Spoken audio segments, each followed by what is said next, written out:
Well, Andrew Forrest has doubled down this morning on his opposition to nuclear energy, despite more voters warming to the idea. This was the mining billionaire on the program last hour.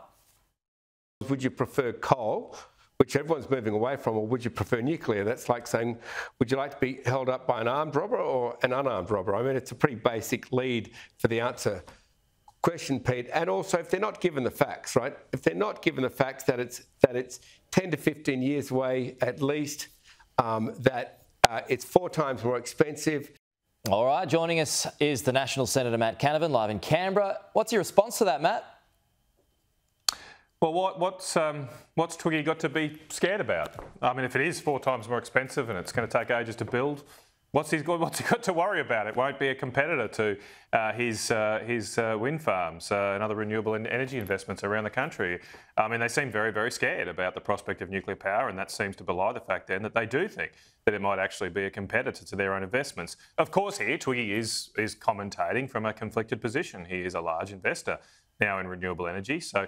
I mean, asking Twiggy Forrest about whether nuclear energy should be legal is like asking Woolworths whether we should allow more Aldi stores to open. I mean, of course, they're going to be against someone or something that is going to compete against them.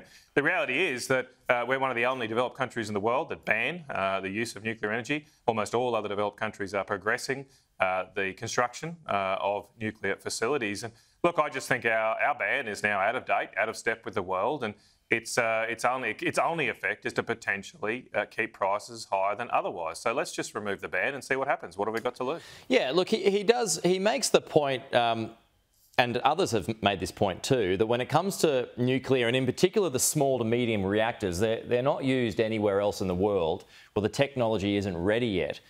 And he used that time frame, 10 to 15 years away, and in that time, renewables can do more of the heavy lifting. I mean, has he got a point, at least on those 2 topics? Well, yeah, you've raised 2 points. I mean, number one, renewables aren't doing the heavy lifting. They're clearly not in Twiggy's own operations. But in 10 to 15 years, they may well be. They may well be. Well, and I was going to raise that point. Isn't that just directly counter to Twiggy's point about small modular reactors? I mean, he's saying that small modular reactors aren't yet commercially viable. I don't disagree with him that, although existing light water reactors that can be built off the shelf, they've been built for over 50 years. Their design is very well developed, and we can just go and pick one of those up and build it. And they can replace coal-fired power stations like for like. But on the small modular reactor point, yes, of course, they're being developed, but so is hydrogen technology.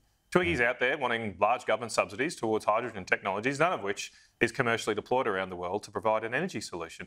The only hydrogen production that occurs in the world on a commercial basis goes into high-valued petrochemical industries. It's not used to generate transport fuels or electricity anywhere in the world yet. So Twiggy's own argument doesn't hold for his own investments on that front.